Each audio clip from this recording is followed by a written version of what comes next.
Greetings, everybody. My name is Coin. Most people call me Coin. Welcome to vlog number 7, I suppose. Today I'm gonna talk about what happened about 2 days ago. I'm gonna try to keep it not super detailed, but there is going to be mention of like bodily fluids a little bit. So if you're squeamish about that kind of thing, please consider this to be your precursory video trigger warning. And maybe if this is too traumatizing for you, don't listen. You know, just take my announcements at face value.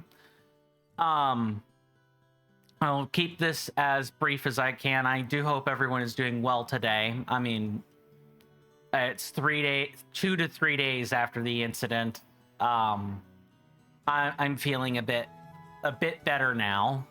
Yeah, it's about 2 since the incident and 1 since recovery from the emergency room visit. So I've probably been dealing with a silent UTI for a while now. I'd say several months, or at least a few months.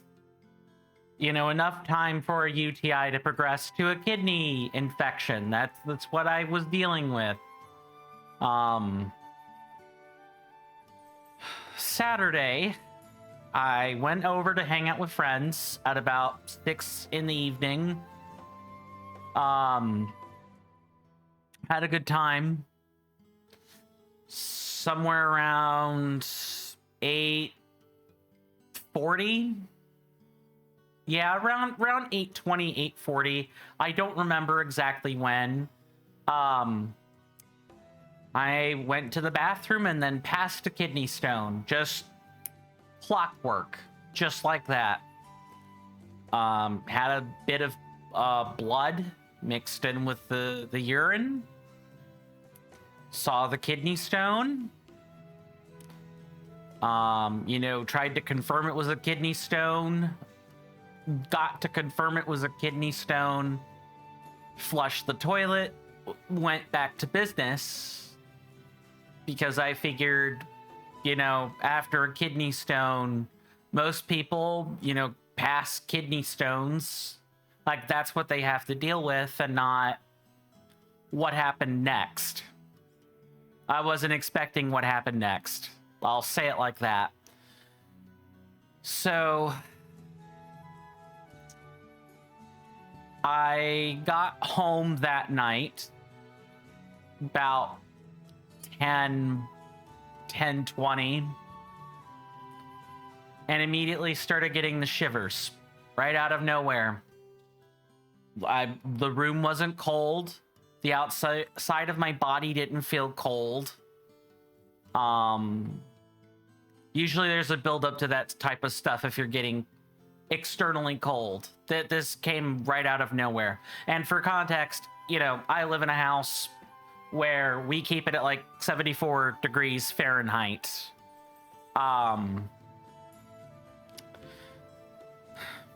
That's warmer than usually what a lot of the households my friends have keep the temperature at. Usually it's like somewhere between 69 and 72 degrees Fahrenheit. We like it cool around here. We live in a hot, humid state. We like it cold. So at the time, I didn't know what really else to do other than, you know, try to bundle up best I could. So I tried doing that in bed first. Then after, you know, I went into I basically found a tub. I went to the bathroom, got in the tub, ran hot water, had to sit there for 90 minutes until the shivering came to a stop and I was a bit less sore. Turns out shivering wildly while you're you know, does use up a lot of muscle, like energy. Yay, not yay. And I thought maybe that was like a one-time deal. No, same thing happened again the next morning on Sunday. At about 11 a.m., 11 in the morning. Got the shakes, went to the bathtub, did the same thing, tried to sleep it off. Could not sleep it off, went to the emergency room. And that, you know, even though I'm healthier now, that is coming at a financial cost later. And I really hate that. Mostly for the people who have to help me out in that situation, but it is what it is. Went to the emergency room, sat there for 3+ hours, getting triaged, poked, prodded, you know, punctured. Gave urine samples, blood samples, had a CT done, and everything. And I found out that day that I had a bona fide kidney infection. Whether, and I really don't think there's an easy way to tell whether it was, oh, you passed a kidney stone, so the bacteria or infectious vector got into the kidney from that, or it was already in there from the start. And it just needed to worm its way up to the kidney from somewhere else. Don't rightly know.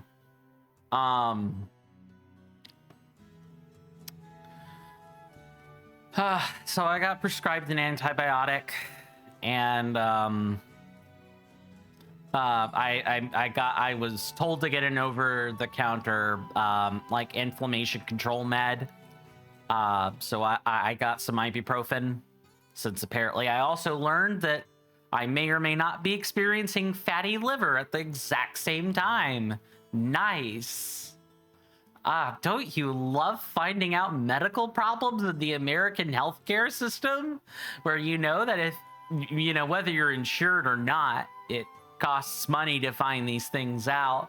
But if you're uninsured, oh, the thousands of dollars that you have to pay over time, it is just ridiculous. But that is essentially what happened. Moving forward, as far as like streams and stuff are concerned, today is Monday the 13th as of the time of this recording. I am not even going to consider it until Monday the 20th. I'll probably be thinking about it between, you know, now and let's say the 19th. That should be that preceding Sunday. But I need to take a week and like really cleanse my body of what I've been dealing with.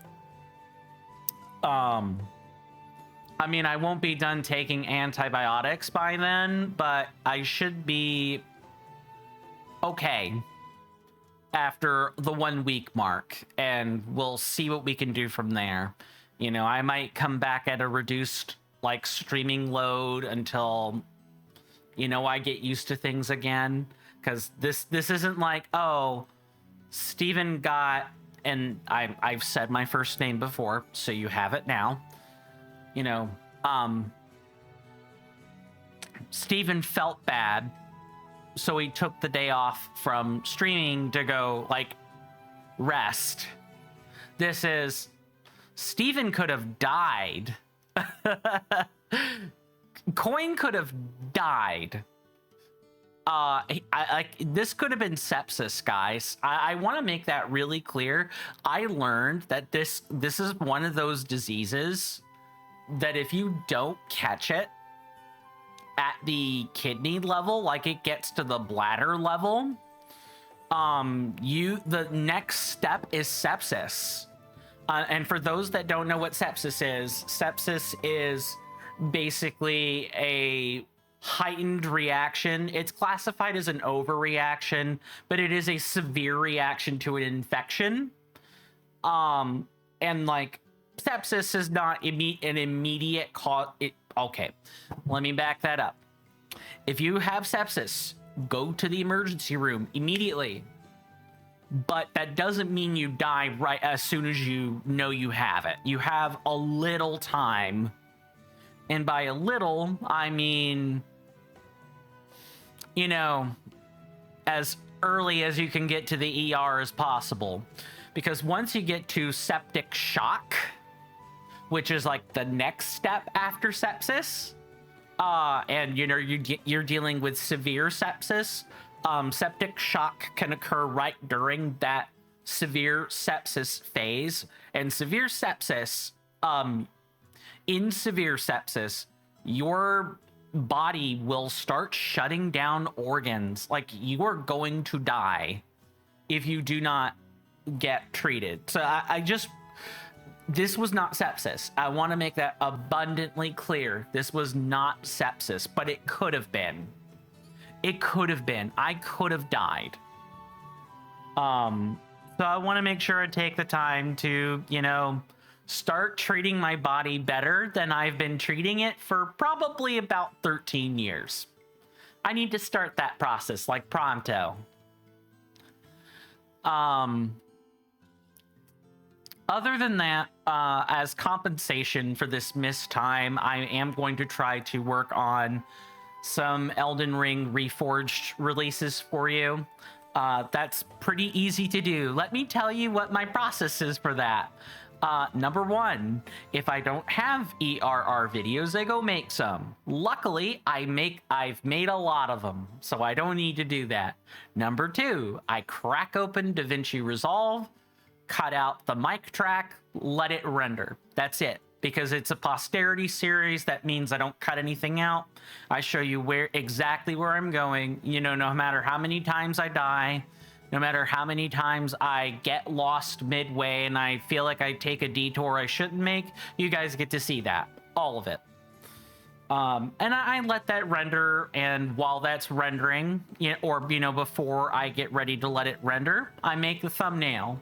Like, that might be the most involved part of Elden Ring Reforged. And here's the fun part of being a content creator. Are you ready? I get to take my time with those. I get to take my time with the thumbnails. And Elden Ring Reforged thumbnails are really easy. You know what I do with those? I draw a flame on them. I pick one of like 3 or 4 techniques I've learned for that, and I use it. Bing, bang, boom. When the thumbnail becomes a science. That's like, this whole thing is content creation, the science, as opposed to content creation, the art form, which is what my streams and other series are supposed to be. This is, I'm doing something to show a process. I upload that to YouTube, and you guys can choose to watch it or not. I've stopped doing premieres on that. Nobody was really, like, 1 or 2 people were watching. You know, I've learned people on YouTube, if it isn't like an actual real stream, people are not going to want to watch the video with you. They're unless you have like a community that is already geared to do that. I've learned that. So you guys can watch the posterity series if you want, or don't. It's your choice. I would appreciate it if you did, of course, but it's a posterity series. There's no commentary. There's you know, no in-depth cutout of an explanation for something. You're just watching me, you know, route for or a deathless challenge run, excuse me. You're watching me route for a challenge run I may do in my future. That's it. I'm okay. I'm fine right now. I appreciate everybody, you know, DMing me and telling me, hey, you know, I hope you get to feeling better. You know, both my friends and you guys, my lovely, lovely audience. I really do appreciate that. That means the world to me. It really, truly does. I wanted to make sure I gave you guys this update. You know, I even though I didn't really need to do that, you guys already got, you know, the announcements and stuff like that on Twitch or on Discord and on YouTube. I'm sharing a little bit more so that the words I said, the words I typed then make more sense to you now as you're watching this vlog. I'll see if I can't put some music in the background so that it's not just cut dry 15-minute silence this time. Yay. Thank you guys for standing by me. I hope that this is the last time I scare you with something serious like this. And I'm going to endeavor to do better for you guys, for my family, and for myself moving forward. You guys know the algorithmic stuff to do. I would tell you to like the video, but honestly, I'm not sure I want this getting algo boosted. I just don't think this should be shipped to the masses. But, you know, if it does get the algo boost, so be it. My name is CoinStamp. Most people call me Coin. I hope the next vlog I issue out will be a better one, with more positive news in it. Do stay safe. Do take care of yourselves, my lovely senators and inductees. You're welcome in my hallowed halls anytime, of course. I'll see you guys around next time, and with that, goodbye.